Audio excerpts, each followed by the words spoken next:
everyone, welcome back to my channel. My name is Bailey and today's video is going to be a service dog related Q&A. I asked you guys here on YouTube and over on our Instagram for some questions and you guys came through with several. So if you like these kind of videos, make sure to give it a thumbs up, hit that subscribe button down below so you can join our Positive Purpose fam, and let's just hop right into the questions. So my first question says, for my next service dog, I have been considering getting a Bernese Mountain Dog because of their size to do mobility and they don't have as much high energy as other breeds. Do you think they make good service dogs? My short answer is yes. I think they can make wonderful service dogs. They have that drive. They're in the working class of dogs. They used to pull carts and rescue people out of the snow, and with that they have the build to do that. So if you're looking for mobility, a Berner is a great option. They are also very affectionate dogs to their owners, which I did not truly realize until I got Mercedes just how affectionate they are. She would rather be with me, follow me around outside than, you know, sniff around, play with toys, play with other dogs. She just wants to be with me and will follow me around, which can be really great for service work. Just one thing to keep in mind if you're getting a Bernese Mountain Dog, especially for mobility work, is to just get one from a reputable breeder.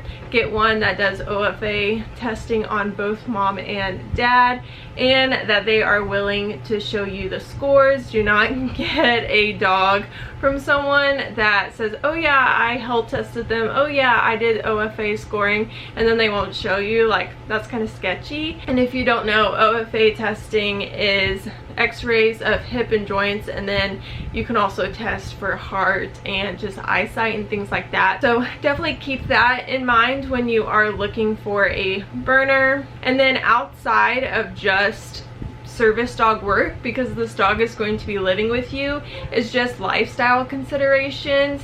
One is that they do shed, especially during the seasons changing. They do shed a lot, which is something I was not used to, having a F1B Bernedoodle who sheds very minimally. I knew she shed, but I was just not expecting how much. And just keep that in mind because you will have to clean more often. And then another lifestyle consideration is just where you live. I live in Texas. It's the middle of the summer right now and it's been 100+ degrees the past 2 weeks. So just how long she's been outside. Luckily we live on a lake, so if she's getting really hot, she can just go into the lake to cool off, and we always have water outside, things like that. But I am always paying attention to how long she's been outside. I really don't let my dogs go outside without me. Like, I'm always watching them just to keep an eye on them, and I can tell when they're done and ready to come inside. And we do that, just shorter, more frequent breaks outside, you know, or when she comes inside, I will put a box fan on her. She loves laying in front of the box fan.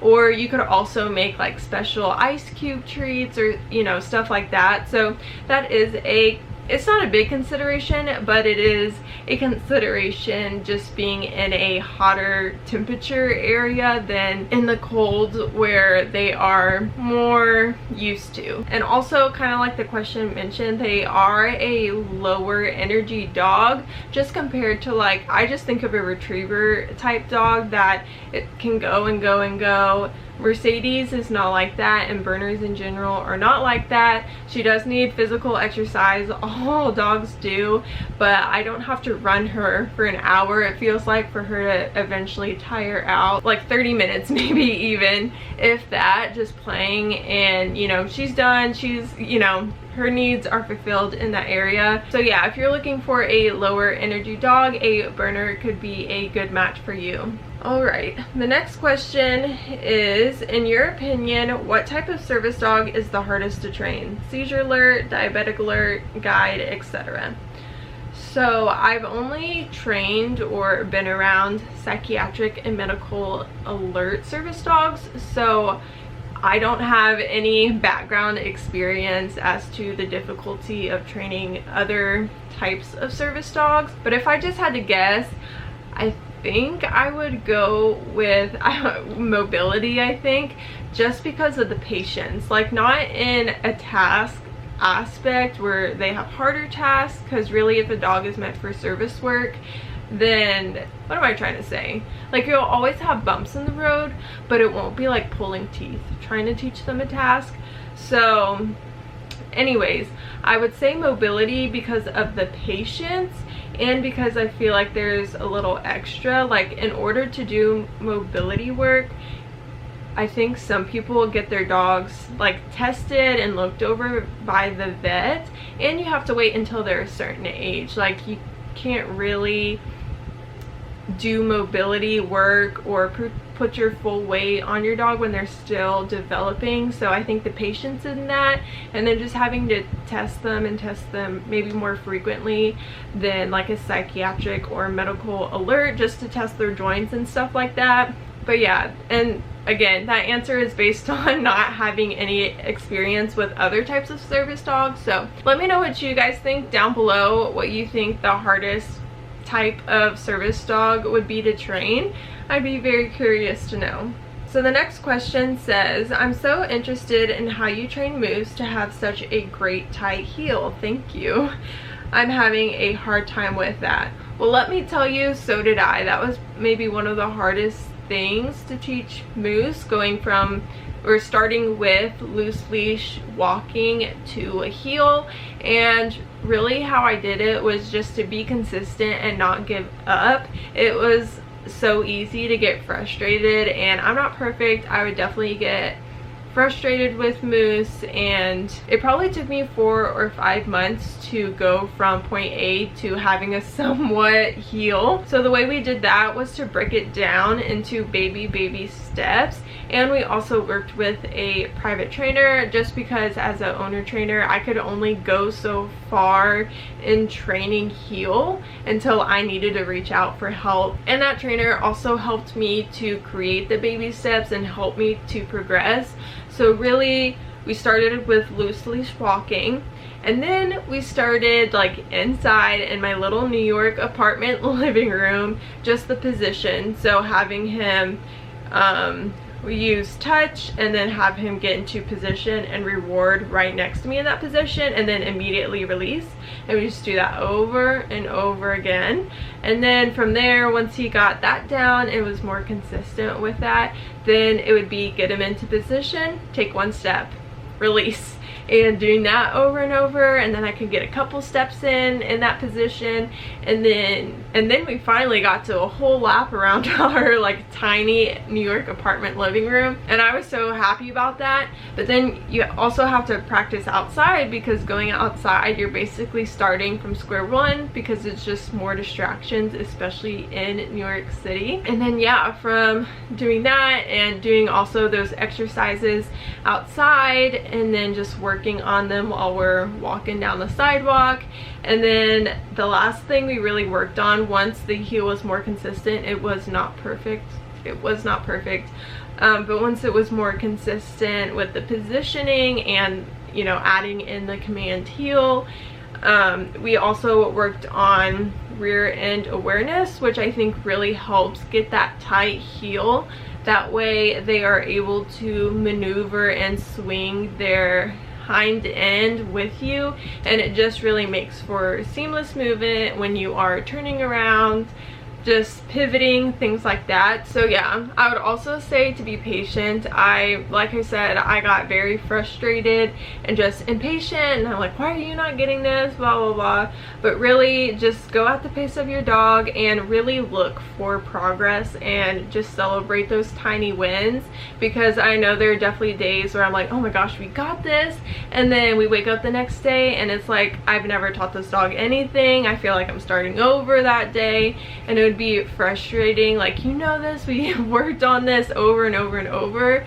And so really just looking for those small progress, like I said, like getting into position and then getting the dog into position and taking 1 step. Like, celebrate that small win, and because it might take you months, and that's okay. It took me months, so I hope that was helpful and maybe a little encouraging, because I do know how frustrating a tight heel is. And then also, I'm not sure if you're an owner trainer or not, but maybe just reach out to a private trainer or someone who is experienced with service dogs that can maybe give you like hands-on help. All right, so the next question is, how do you help educate people on service dogs versus ESAs, especially with someone you would think would know the difference, like a therapist? I have definitely experienced this, and with my therapist too that I was seeing, she thought that service dogs and ESAs were the same no matter like what comments I made. And I am an introvert, and I'm not someone who's going to be blunt and confront you, and especially with a therapist, I feel like that's kind of a weird dynamic, because you are close, but it's a business relationship, like a professional relationship, but you are so close with one another, and you don't want to, especially if you like your therapist, say some, I don't know, just like ruin that relationship. And yeah, I really liked her, other than that she would just say like that they were the same thing and interchange service dog and ESA. Personally, what I would do was just make comments, you know, talking about life, and then we would eventually get to Moose and his training and how that's going, and just living life with Moose. And I would say things like, oh, Moose's training is going so well, we just started learning or working on this task, and this task is going to help me do this, get through this, be beneficial for me in this way. So I definitely made comments about his tasks and just talk about how much training and all the training that we're doing. Yeah, that's what I would do. I don't think it was very effective, if I'm being honest. I have been in other situations though where people, they just didn't know, and once I explained it, they're like, oh, okay, like I understand that. And then once they see how much Moose does, how much he can do, they're like, oh, like they just see it and it clicks with them, and you know, they know the difference. But sometimes with some people, all you can do is present the information. You can't force them, and some people just aren't willing to learn. They don't care enough, they're not affected by it, and so they don't see the difference and aren't willing to learn the difference, do research themselves. So if it is someone who you've spoken to over and over about the differences and they're just not learning, sometimes you just have to be like, okay, like I've done all I can do, which I know is so frustrating, but for your peace of mind, sometimes you do have to let those things go. But most people that I've spoken to about the different working dogs, service dogs, therapy dogs, facility dogs, and then ESAs and just the differences between them, they've been very receptive and just very curious. So I've only experienced it once with an old therapist, which yeah, I thought was weird. Like, do they not teach that? Or, you know, you're in that world and that community, you think that they would know, or just have a research. I don't know. I don't know why, but anyways, that's my approach. And yeah, sometimes I just have to let it go and not let it bother me anymore. So the next question says, do you have a cue for working time, like a word or phrase or certain gear? So I personally use gear. Anytime that I trained with Moose, we went out in public, he was actually working for me, he wears his gear. He wore his gear in training, and I did not start doing that though until 4 or 5 months when I started his service dog training. So for the first few months of his life, I did not do this. So if you have not started it yet with your service dog training, that is okay. You can start now. You just have to be consistent with it. But yeah, anytime we trained, I put the gear on. That way he associates doing those things with wearing this item. I do know people that have a certain phrase or words like let's go to work or something like that, but personally I thought the gear was more indicative of working. And the reason that I chose gear over a word or a phrase is that personally any word or phrase that I could think of I used way too often in my day-to-day life conversation, and I was trying to keep it simple. Like, I was thinking of simple things like let's go to work, but I would just use those words way too often, and I did not want to confuse Moose, and it would just take longer to learn, or it would just be way too hard for me to cut out those words in my vocabulary. So yeah, I chose gear. And then yeah, anytime that we were training, doing service dog stuff, literally anytime, he would have it on. I mean, when we were out and about just having a fun walk, I wouldn't necessarily put it on him, but yeah, anytime I was intentional and purposeful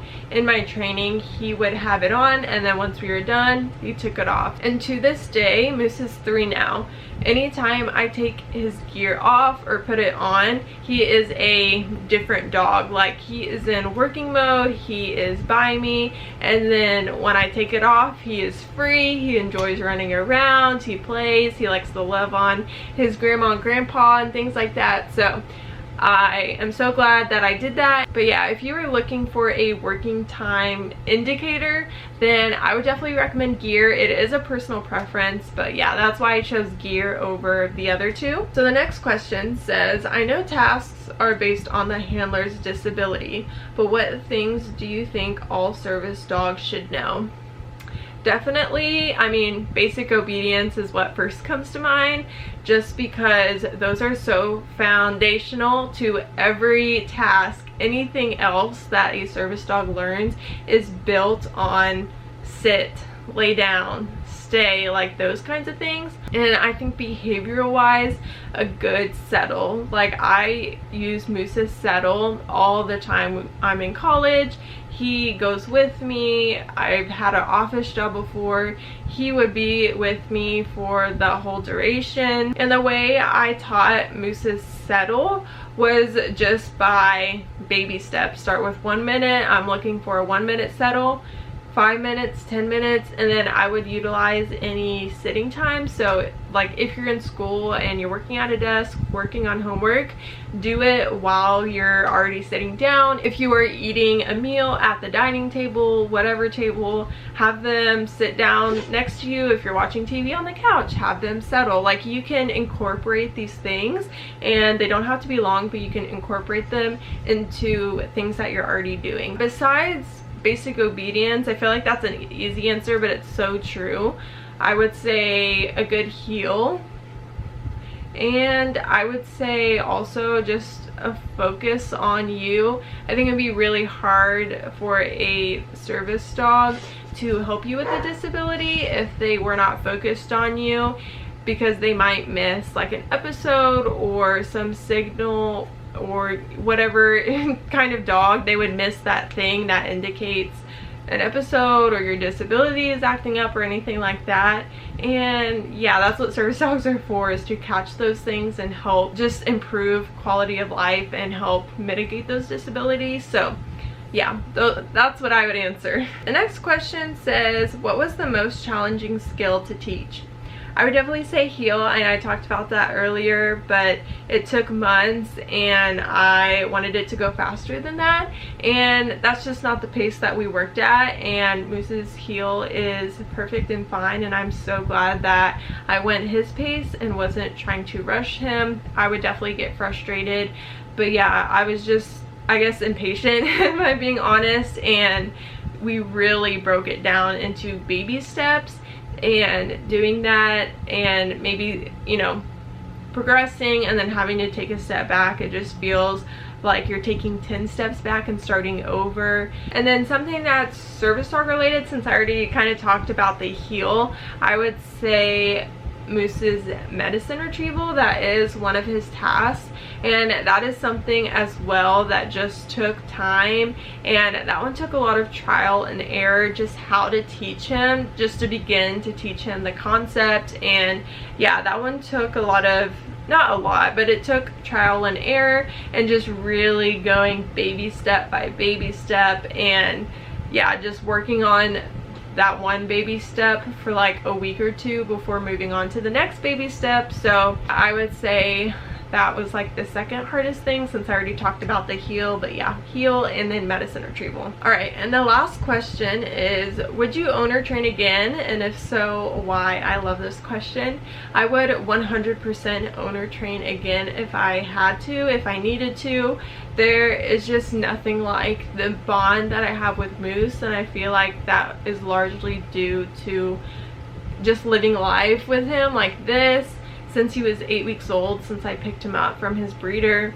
Even though I didn't start his service dog training until he was like 5 or 6 months, somewhere around there, I did start basic obedience like every dog parent does when they first get a puppy.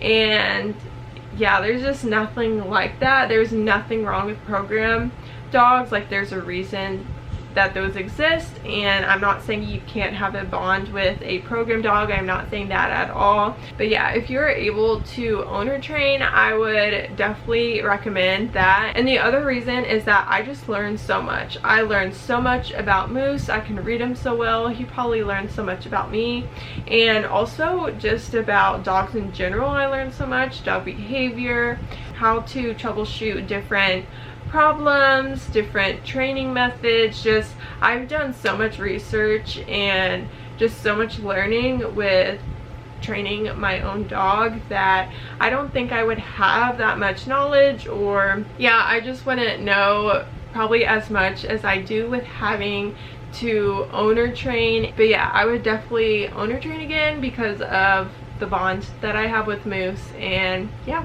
so that is all the questions that I'll be answering today for this service dog Q&A. I hope you guys liked it. Thank you to everyone who submitted questions. I really appreciate it. And yeah, thank you guys so much for watching, and I will catch you in my next video. Bye, friends.